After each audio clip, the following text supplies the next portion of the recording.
Welcome to Northern Indiana Lakes. I'm Jennifer Blomquist. You know, for years, many of you have been reading our magazine, Northern Indiana Lakes, and you've enjoyed the beautiful pictures in there, interesting stories, unique people and places right in our backyard. And now we're bringing all of that to you in a monthly television special. As you're watching this, it's cold outside, but we were able to catch the last breath of summer on Lake Wawasee. Beautiful day out here, and we begin not on the water actually, but in the air at the Wawasee Airport. Jerry Ray loves life in the sky, soaking up the glory of Lake Wawasee from miles above. A retired pilot, his home away from home is at his private hangar at the Wawasee Airport, where he stores his Waka Classic Super. Well, we're listed in the private airports in the United States. It's on the map. We're on the map, I guess you could say. On the map, but it's few and far between when it comes to airports like this. No concrete, no lights, no tower, just acres of a green grass runway. So they're kind of a disappearing thing. A couple of airports, Goshen has a grass runway. My hometown of Connersville has a grass runway. They still maintain. They're just kind of a disappearing thing. And they're very nostalgic. It's the way it all started. Chicago was a great big field at one time. There wasn't any big pieces of concrete around. Meigs Field was that way, Midway was that way, and they just landed, and whichever way the wind was blowing, they landed into the wind. Only a handful of planes land here, like airport owner Steve Hayes' North American 50. If we aren't flying, we're sitting around telling lies.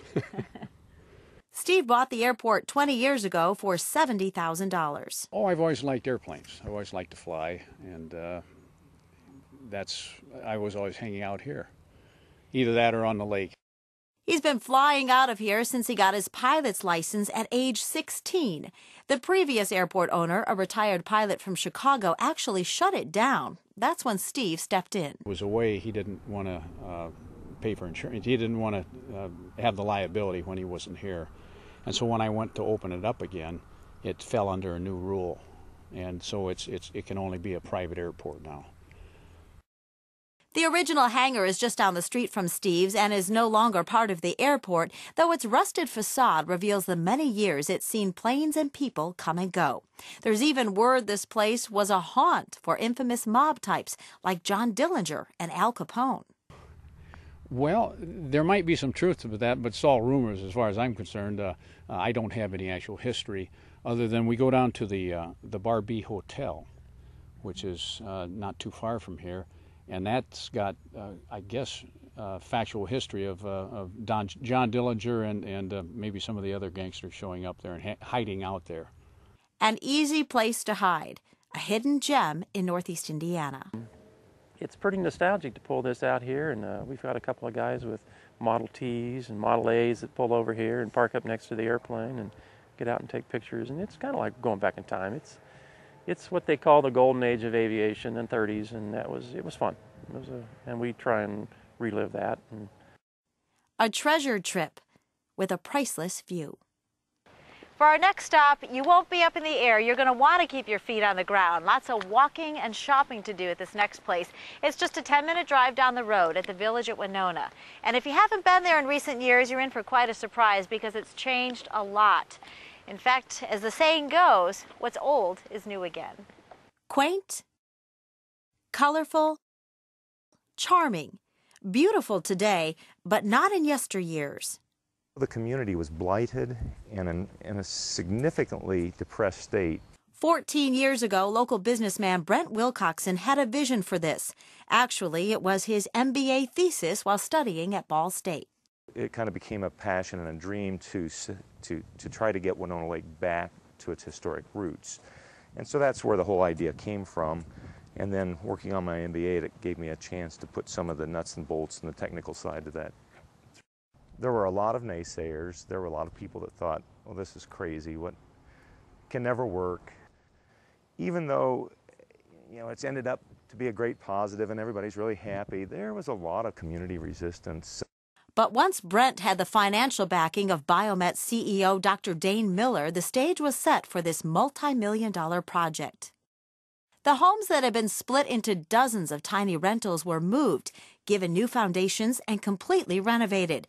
It took 3 years just to get one street done.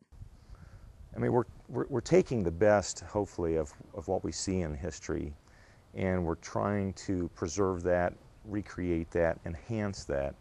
And so the built environment was very, very important to us to make sure that we restored that. It would have been a lot cheaper, I'm sure, to tear everything down and just build something new, but it wouldn't look like this. 20 unique and locally owned shops and restaurants, drawing people from all over the world to admire and experience them. Why are you going to pay $8 for a mug that you can go to a big box store and buy for $2? Well, because there's an intrinsic value of beauty and aesthetic that craftsperson puts into that, and you're watching him make it. You're watching him put his initials on the bottom. Brent's son manages the Bake-A-Fe, a bakery-cafe combo. His wife makes the Hoosier Mama cookies. She comes in every morning about 6 o'clock and whips up the dough and puts them in the oven. And No artificial preservatives. No. No shortening, no trans fats. You know. Yeah. And perhaps the most important ingredient of all, the water, Winona Lake.